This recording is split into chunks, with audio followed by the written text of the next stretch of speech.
Hi, I'm Nid, Wellnesspreneur and business consultant to Wellnesspreneurs, and I am sharing these videos to try and help bridge some of that gap between those commercial legal sides of business and being a wellnesspreneur, and how do they really make sense and align together. And last week I began a series of questions that have been asked by some newly trained yoga teachers, thanks to Cora Guru, who helps mentor yoga teacher trainees into their new business and life. So in this week, I said I would get to those payment questions that they've been asking around. And money is always a really irky subject when we work in the wellness industry. And that's because there's apparently something around wanting to do good means that we don't need to be paid money.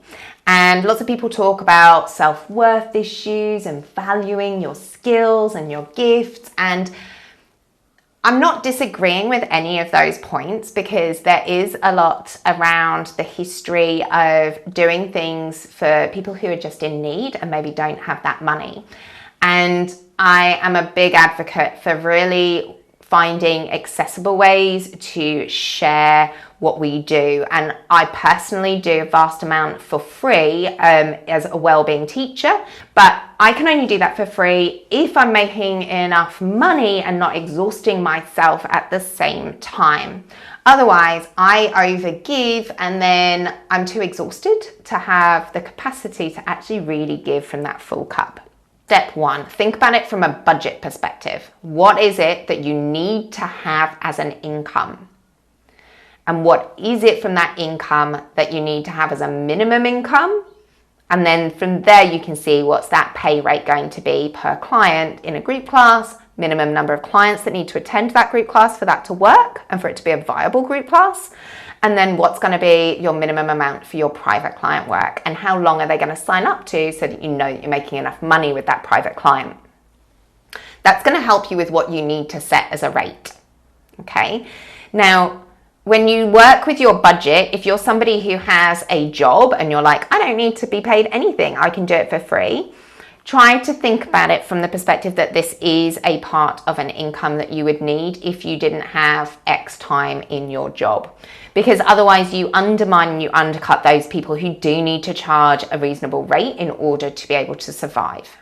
You do want to look at what other people are paying in your area if you're doing physical sessions. So if those physical sessions are going to have people coming and you're marketing into a geographical area around you, you may need to set a rate that considers what other people charge. But that isn't necessary if you're confident with what it is that you're going to charge, because there's an aspect to which people will pay whatever rate they think somebody is worth. I have seen teacher trainers of 40 years worth of experience charging the same amount as a newly qualified teacher, because at the end of the day, clients don't know the difference half the time between somebody's level of qualification. And yes, hours of teacher training credits can be put onto your website and CV, but at the end of the day, a lot of people will just feel a vibe, and that's what they'll be willing to pay for. So yes, it can help to look at what the market is doing around you, but at the end of the day, just pitching yourself against everyone else isn't actually making you stop and think about what you need and what you feel like you're going to give to people. And when you're a new teacher, it's very easy to think that you don't have much to give and that you've got so much to learn, you can't charge very much. An important step in understanding charging is that legally, it's very difficult to increase price. Price is a core term that you agree with a client. And to increase a price can be a material breach in the change of terms with a client, and that can mean that they want to void and cancel working with you. So the best thing you can do is charge more as your rate, and then discount and provide deals for people for booking more sessions or for having something in their life that means that they need that discount. And you offer discounts for set periods of time, so that you can always then say at the end of that period of time, the price goes back to the full amount, and it's your discretion to choose to discount again.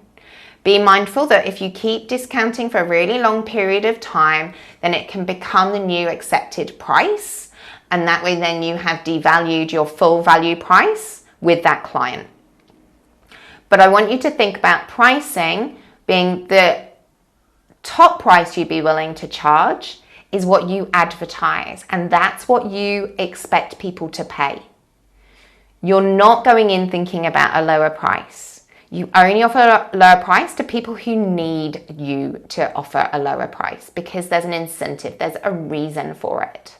Okay? When you earn that higher price point, then you can offer those free things. Then you can offer those discounts because you've got enough money to make what you need to have a nice life and to be comfortable and to be well and to be your best self in your teaching. And part of being your best self in your teaching, even as a new teacher, is to earn enough money so that you can save up a lot of money and then do more training. And that more training is going to give you more confidence in order to be able to grow your business further. And understand that basically the price you probably start charging people when you start as a teacher is probably going to stick even in 10 years' time. Okay? It's that hard to change your pricing and to increase it with clients once you started at a certain point. So really think at the beginning about where you want to go with your pricing, and that's where you're going to charge, and then you can take it back a bit if you need to actually get clients through the door. But that is not your strategy. Strategy is full price, and it's amazing how much people will pay that full price if you put it out there. Then offer those free and discounted variations in your price to people who need it, who need the access, who need the affordability. Okay, and that's when you've got the energy because you can. So I have done a big pile of talk about rate. Okay, what's the rate you're charging to work with a client? What's the rate you're charging to run your group classes? What is it if a studio tells you what they're going to pay? Well, studios are going to have their own overheads, they're going to have their own budget. There will be a standard going rate in your area for 45-minute, 60-minute classes. You want to get onto those group forums and ask other people what's being paid by studios in your geographical area for the type of class that you've been asked or are being offered to deliver. You may be given a bonus scheme depending on attendance in classes, a flat rate fee in teaching those classes, and that's going to be at the discretion of the studio as to if they do those bonus schemes or not. Bonus schemes are really useful as an incentive for you to really put the effort into your teaching, but they can also be used as a way of getting rid of teachers if they're not performing well in a studio. So just be really aware of that as the mixture when a studio is offering you that bonus pay. How much money should you save for tax? Well, the basic question is, what is the tax rate for the amount of money that you're going to earn? Each country sets their tax brackets depending on your income. If you're a wellness teacher, you may be at the bottom end of that tax bracket for the beginning of your career. You might be higher, depends on what else you do in your life. So you may want to know what that tax bracket is. I would say that a standard approach for bottom level tax bracket is 20% to set aside. And I would strongly suggest put the tax money in a savings account that you can put into over the entire year with a really good interest rate so that it's earning some money as well while it sits there. You do not touch this savings account. This is your tax account. You only get to touch it once you've done your tax return and you've found out how much money you need to pay on your tax bill. And then the leftover money from that year is going into your further training pot. And you can use that to help pay towards your teacher trainings, your whatever your further development is in your wellness career, or for just a really nice holiday if you prefer. But my suggestion is you use it for your further training and development as part of your business investment, okay? Do you need to put in something for pension or super? The answer, if you're self-employed, is going to be yes, you do. And again, you want to be putting in the minimum amount that government suggests from, again, that zero rate, so that you really are building up your savings for your retirement, which may or may not exist depending on how young you are and what happens to retirement by the point you get to being 65 or 70 or however old it might be in those days. So do think about setting up that pension or super and putting that money in every month along with the tax money that you're putting in every month.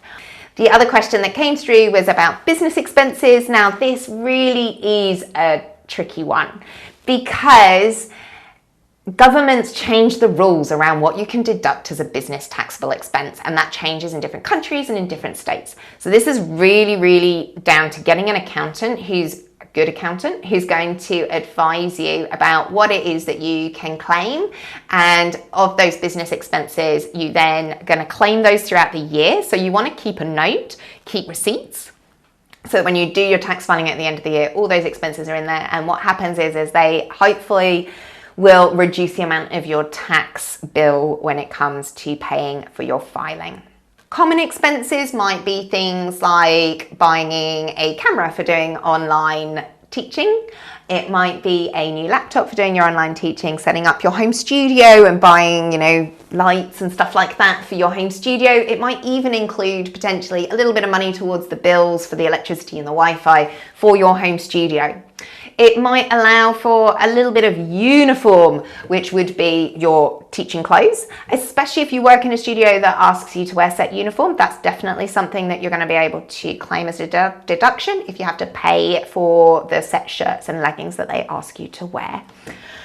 You might also find that there are some other expenses that you can put into your business, like traveling to and from work, but often there are some caveats around that traveling to and from work, which you do need to double check with your accountant as to what's going to be possible to be claimed. I hope that's answered some of your questions around pay and money as a wellnesspreneur. I know I haven't given a lot of numbers in this video, but that's because I don't really think numbers help. I also don't really think that it's helpful if I give you examples based on what other people are doing, because there are such a wide range of examples and I have done such a wide range of things myself. And the easiest thing I can tell you is that start high, because it's so much harder to crawl up than it is to offer a discount and give people deals, and people love deals. So always start high, because then you can show them that you're giving them a really good deal, and that will help get them through the door if that's a problem for them, is whatever the number that's been charged. But I can promise you that most likely the reason why they're not booking is something other than the price that you're offering.